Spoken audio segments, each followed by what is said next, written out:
मंच पर विराजमान गुजरात विधानसभा अध्यक्ष અને આ ભૂમિના સપૂત અહીંના લોકપ્રિય નેતા શ્રીમાન ગણપતભાઈ વસાવા,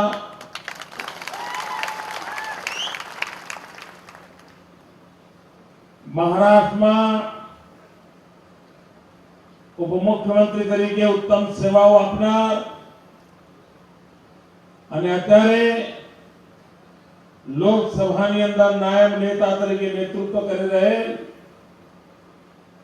ભારતીય જનતા પાર્ટીના અખિલ ભારતીય નેતા શ્રીમાન ગોપીનાથજી મુંડે, મંચ પર બિરાજમાન ભાજપના સર્વે આગેવાનો અને ત્રણ કલાકથી આ ગરમીમાં તપી રહેલ માંગરોળના વાલા નાગરિક ભાઈઓ અને બહેનો, મને પહોંચવામાં 3 કલાક જેટલો વિલંબ થયો અને છતાંય અહીંયા હૈયું દળાય એવી વિરાટ માનવ મેદની ભાઈઓ બહેનો આજ બતાવે છે કે ગુજરાતની દિશા કઈ છે.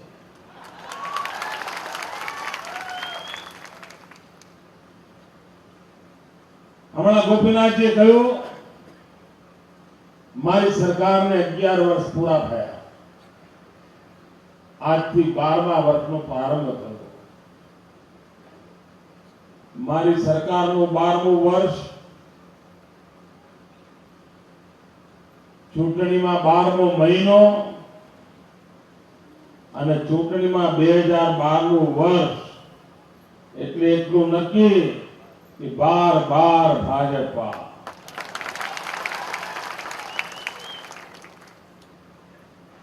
ભાઈઓ બહેનો, સ્વાગત તો મેં ઘણા જોયા છે, રેલીઓ પણ ઘણી જોઈ છે, પણ આજે હું ઉચ્છલથી નીકળ્યો છું. માંગરોળ સુધી આવતા મને 3 કલાકનો વિલંબ એટલા માટે થયો કે રસ્તાની બંને બાજુ માનવ મહેરામણ ઉમટેલો હતો. એમને નમસ્તે કરતો આવું તો પણ મને આવવામાં આટલો બધો વિલંબ થઈ ગયો. કોઈ સરકારને 12 વર્ષ થવા આવ્યા હોય અને છતાંય પ્રજા આટલો પ્રેમ કરે, એનો અર્થ એ થયો કે આ સરકાર લોકો માટે છે, આ સરકાર લોકોની છે અને આ સરકાર લોકો થકી પણ છે. આપ વિચાર કરો ભાઈઓ, આ દિલ્હી સરકાર રોજ સવારે નવો એક વેરો નાખે છે કે નથી નાખતા? ગઈકાલ ઓછાપુર ગેસના બાટલામાં ફરી પાછું ઠોકી દીધું, નાખી દીધું ને? કર્યું ના કર્યું? ભાઈઓ બહેનો, 11 વર્ષથી ગાંધીનગરમાં બેઠો છું.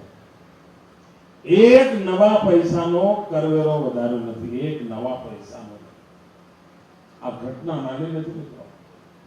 વીજળીના બિલમાં એક નવા પૈસાનો વધારો નથી કર્યો અને છતાંય 24 કલાક વીજળી આપવામાં આપણે સફળ થયા છીએ.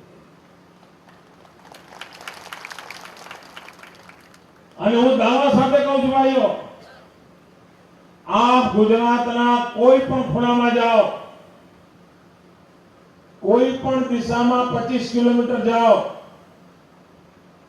આપને મરજી પડે દિશામાં જાઓ,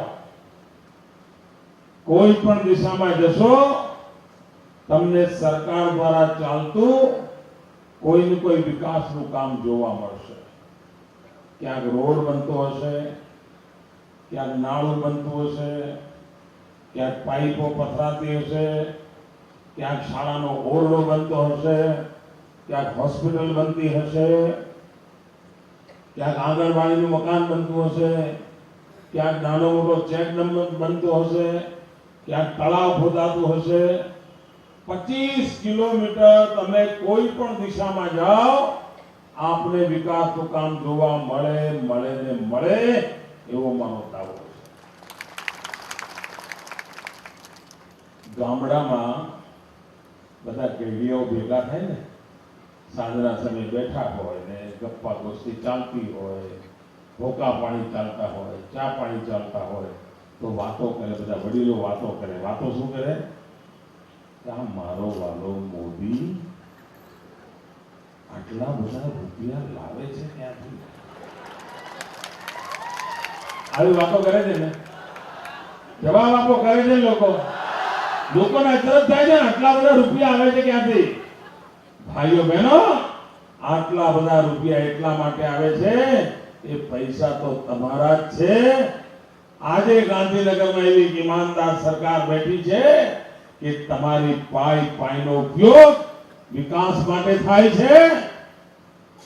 ભૂતકાળમાં તમારા જ પૈસા લોકોના ખિસ્સા ભરવામાં જતા હતા, એના કારણે ગુજરાત બરબાદ થયું. દિલ્હીની સરકારને 8 વર્ષ થયા.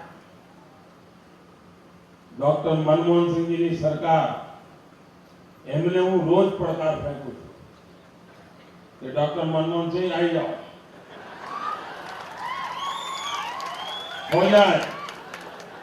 हो जाए मुकाबला. કહીને થાક્યો નથી આવતા. કારણ હું એમને શેનો લલકાર કરું છું? હું એમને કહું છું, ડોક્ટર મનમોહનસિંહજી આવો, વિકાસની સ્પર્ધા કરો મારી જોડે, વિકાસની સ્પર્ધા કરો. અમે 1000 નौजवानोને રોજગાર આપીએ, તમે 1000 નौजवानो રોજગાર આપી બતાવો. અમે 1000 કિલોમીટરનો રસ્તો બનાવીએ, તમે 1000 કિલોમીટરનો રસ્તો બનાવી બતાવો. અમે 500 તળાવ ખોદીએ, તમે 500 તળાવ ખોદી બતાવો. જનતાનું ભલું થશે. આવો, સ્પર્ધા કરો. પણ ના, ત્રેવડ જોઈએ ને, ત્રેવડ. અને કોંગ્રેસ વાળા દિવસ રાત જૂઠાણા ચલાવે, દિવસ રાત. લોકોની આંખમાં ધૂળ નાખવામાં આ કોંગ્રેસ વાળાની 50 વર્ષની એવી અદભુત પ્રેક્ટિસ છે કે બરાબર નિશાન તાકીને આંખમાં ધૂળ નાખે, બરાબર નિશાન તાકીને જ નાખે. અને ચૂંટણી આવવાની હોય ત્યારે એવા જૂઠાણા ચલાવે, એવા જૂઠાણા ચલાવે. અને એવું સરસ મજાનું આમ જૂઠાણું ગોઠવી મૂકે કે ભલા લોકો ભોળવાઈ જાય, ભલા ભોળવાઈ જાય. આ મહારાષ્ટ્રના ઉપમુખ્યમંત્રી બેઠા છે. 4 વર્ષ પહેલા મહારાષ્ટ્રમાં કોંગ્રેસ ચૂંટણી લડવા ગઈ અને લોકોને કહ્યું, વચન આપ્યું, ચૂંટણી ઢંઢેરામાં લખેલું છે, એમણે વચન આપ્યું, જો મહારાષ્ટ્રમાં કોંગ્રેસની સરકાર બનશે તો મહારાષ્ટ્રના ખેડૂતોને વીજળી મફત આપવામાં આવશે, મફત. મેં હમણાં ગોપીનાથજીને પૂછ્યું કે ભાઈ તમારું વીજળીનું તંત્ર કેમ ચાલે છે? આ મફતમાં વીજળી આપી દીધી, ખેડૂતોને શું લાભ થયો? મને કે મોદીજી, તમે બી આ કોંગ્રેસની વાતોમાં આવી ગયા. એ તો ચૂંટણી ઢંઢેરામાં લખ્યું હતું, ચૂંટણીમાં બોલતા હતા, જેવી સરકાર બની આજ સુધી આખા મહારાષ્ટ્રમાં એક પણ ખેડૂતને એક પણ યુનિટ મફતમાં વીજળી નથી મળી. હવે આને જૂઠાણું કહેવાય ના કહેવાય? આને જૂઠાણું કહેવાય? એમ નહીં, ખોખારી બોલો, બહેનો બી બોલે ખબર પડે. આને જૂઠાણું કહેવાય? આંખમાં ધૂળ નાખી કહેવાય? છેતરપિંડી કહેવાય? આ કોંગ્રેસે ગુજરાતમાં કહ્યું હતું, આખા દેશમાં કહ્યું હતું, લોકસભાની ચૂંટણી આવે ત્યારે કહ્યું હતું, જો દિલ્હીમાં કોંગ્રેસની સરકાર બનશે તો 100 દિવસમાં મોંઘવારી દૂર કરીશું. કહ્યું હતું. તમે ઢીલું બોલો તો કોના ગળે ઉતરે? કોંગ્રેસે આવું જૂઠું વચન આપ્યું હતું? કોંગ્રેસે મોંઘવારી હટાવવાની વાત કરી હતી? મોંઘવારી ઘટી? મોંઘવારી વધી? આ કોંગ્રેસને મોંઘવારી વધારી અને એમને પશ્ચાતાપ જરાય નથી. તમે જુઓ, હું અહીંયા મોડો પડ્યો તો મેં તમારી માફી માંગી ના માંગી? તેથી કે હું વહેલો થઈ ગયો ભાઈ? પણ તમને સંતોષ થયો કે આ મુખ્યમંત્રીને ખબર છે કે અમે 3 કલાકથી તપીએ છીએ? તમને આનંદ થયો ના થયો? આ મેડમ સોનિયાજી રાજકોટ આવ્યા હતા તો એમણે ના કહેવું જોઈએ કે ભાઈ મેં મોંઘવારી હટાવવાનું કહ્યું હતું તો હટી નથી, મને માફ કરજો, આવું કેવું જોઈએ ના કહેવું જોઈએ? બોલો, આટલું કહેવાની ફુરસત નથી. એનો અર્થ એ થયો કે એમને લોકોની પડી જ નથી. મને આખા રસ્તામાં ચિંતા હતી કે આખા રસ્તે લોકો બિચારા તપી રહ્યા છે, તકલીફ વેઠી રહ્યા છે અને મને મોડું થતું જાય છે. મને દુઃખ થતું હતું આ દિલ્હીની સરકારમાં બેઠેલા લોકોને. આ પ્રજા સડે મરે, આ દિલ્હી વાળાને પડી નથી. આવા લોકોને ગુજરાતમાં પૈસા દેવા છે? તમે 8 વર્ષ થયા, છાપું ખોલો છાપું તો દિલ્હીથી સમાચાર શું આવે છે? કેવા સમાચાર આવે? રોજ છાપું વાંચો તો કૌભાંડો, ભ્રષ્ટાચાર, ખાઈતી કંપની, લૂંટ ચલાવ, એવું જ આવે છે ને? કોઈ સારા સમાચાર સાંભળે ભાઈ દિલ્હીથી? 8 વર્ષમાં કોઈએ સારા સમાચાર સાંભળ્યા છે? રોજ મોકાણના સમાચાર હોય છે ને? આવા લોકોને ગુજરાતમાં આવવા દેવાય? ખોખારી બોલો ભાઈ, બેસવા દેવાય? ઘૂસવા દેવાય? ગાંધીનગરમાં ચડવા દેવાય? ઘૂસવા જ ન દેવાય. બરબાદ કરી નાખ્યું છે. ભાઈઓ બહેનો, માંગરોળના ભાઈઓ બહેનો, તમે સાંભળ્યું હશે ને કોઈની સાયકલ ચોરી થાય? સાંભળ્યું ને? સાયકલ ચોરી થાય સાંભળ્યું છે નથી આપણે? કોઈ વાર કોઈની સાયકલ ચોરી થાય કે ના થાય? થાય ને? સ્કૂટર ચોરીનું સાંભળ્યું છે? જરાક બોલો ને, જરા થાકી ગયા છો? અરે થાકું તો હું થાકું, ત્યારનો હવાનો દોડું છું. સ્કૂટર ચોરીનું સાંભળ્યું છે? મોટર ચોરાઈ સાંભળ્યું છે? સોનું ચોરાઈ સાંભળ્યું છે? રૂપિયા ચોરાઈ સાંભળ્યું છે? ચાંદી ચોરાઈ સાંભળ્યું છે? હીરા જવેરાત ચોરાયું સાંભળ્યું છે? કોઈ કોલસા ચોરાઈ સાંભળ્યું છે? ના ના, કોઈ કોલસા ચોરાયું સાંભળ્યું છે? આ કોંગ્રેસ વાળા દિલ્હીમાં 2 લાખ કરોડ રૂપિયાના કોલસા ખાઈ ગયા. 2 લાખ કરોડ રૂપિયા. આ કોલસો પણ જે ન છોડે એને ઘૂસવા દેવાય? ભાઈઓ બહેનો, આ કોંગ્રેસની દિશા છે સત્તા ભોગ. કોંગ્રેસની દિશા છે વર મરો કન્યા મરો પણ કોંગ્રેસનું તરફાણું ભરો. આ કોંગ્રેસની દિશા છે. પ્રજાની અંદર ભાગલા પાડો, ભેદભાવ કરો અને સત્તાના સિંહાસન પર બેસી જાઓ. આવી કોંગ્રેસને ગુજરાતની ધરતી પર બેસવા ન દેવાનો સંકલ્પ કરવાનો અવસર આવી ગયો છે.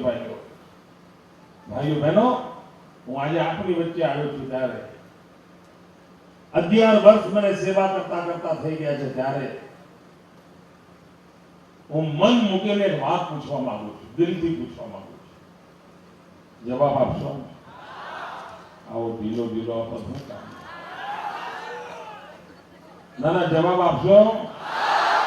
સાચો જવાબ આપશો? મને ખુશ કરવાનો નહીં હો, સાચો જવાબ આપશો? 11 વર્ષે પ્રજાની વચ્ચે જઈને હું પૂછવાની હિંમત કરું છું આજે. ભાઈઓ બહેનો, 11 વર્ષના મારા કામથી તમને સંતોષ છે? બરાબર પૂરી તાકાતથી બોલો, 11 વર્ષના મારા કામથી સંતોષ છે? આ રોડ રસ્તાના કામ કરું છું એનાથી સંતોષ છે? આ ગામો ગામ ગટર કરવાની વ્યવસ્થા કરું છું એનાથી સંતોષ છે?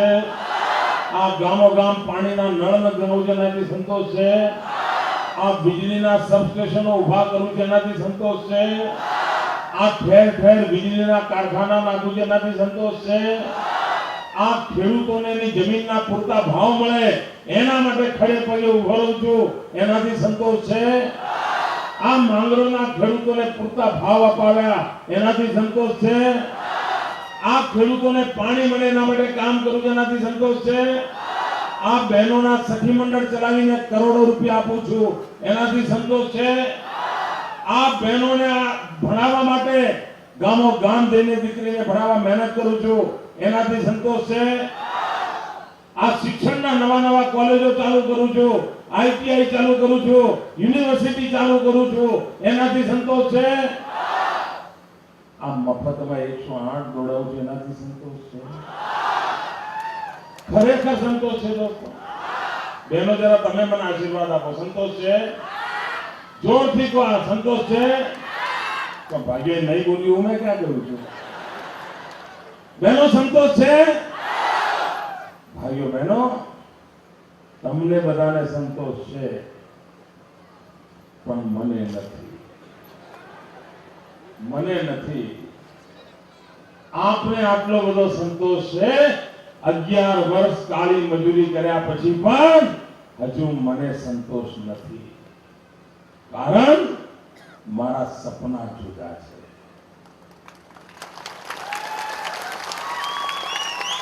ભાઈઓ બહેનો, આટલા વર્ષે મેં કામ કર્યું છે ને, એ તો આ કોંગ્રેસે 50 વર્ષ સુધી જે ખાડા પાડ્યા હતા ને, એ ખાડા પૂરવાનું જ કામ હજુ તો પતાવ્યું. આ કોંગ્રેસના 50 વર્ષનું પાપ ધોવામાં મારો ટાઈમ ગયો છે. હવે બધું હરખું છે. આ મારા જેવો મજબૂત માણસ હતો ને તો 11 વર્ષે પત્યું. કોઈ ઢીલો ઢાલો હોત ને તો 100 વર્ષે મેળ ના પડે. તમારા છોકરા બરબાદ થઈ ગયા હોત તો એ પત્તો ના પડે. આ તો ઈશ્વરે મને તાકાત આપી છે. આ માતાઓ બહેનોએ આશીર્વાદ આપ્યા છે કે 11 વર્ષમાં બધું મેળ પડી ગયો. હજુ થોડું કામ બાકી છે. આ 3 મહિનામાં પતાવવું છે. ડિસેમ્બર સુધીમાં સાફ કરી નાખવું છે. મદદ કરશો ને? એક વાર ડિસેમ્બર સુધીમાં બધું સાફ થઈ જાય એટલે 1 જાન્યુઆરી 2013 થી દિવ્ય ભવ્ય ગુજરાતનું નિર્માણ શરૂ કરવું છે અને એમાં મને તમારો સાથ આપવો. ભાઈઓ બહેનો, આપણે સ્વાગત કર્યું, સન્માન કર્યું અને મારે માંગરોળની જનતાનો બીજો પણ એક આભાર માનવો છે. આપે ગણપતભાઈ વસાવા આપીને સમગ્ર ગુજરાતની સેવા કરી છે. આપે ગણપતભાઈ વસાવા આપીને લોકશાહીની સેવા કરી છે. આપે ગણપતભાઈ વસાવાને આપીને આદિવાસી સમાજની ઇજ્જત વધારી છે. આપે ગણપતભાઈ વસાવા આપીને ગુજરાત વિધાનસભાના અધ્યક્ષ પદનું બિરુદનું ગૌરવ વધાર્યું છે. એ બદલ હું માંગરોળની જનતાનો ખૂબ ખૂબ આભાર માનું છું.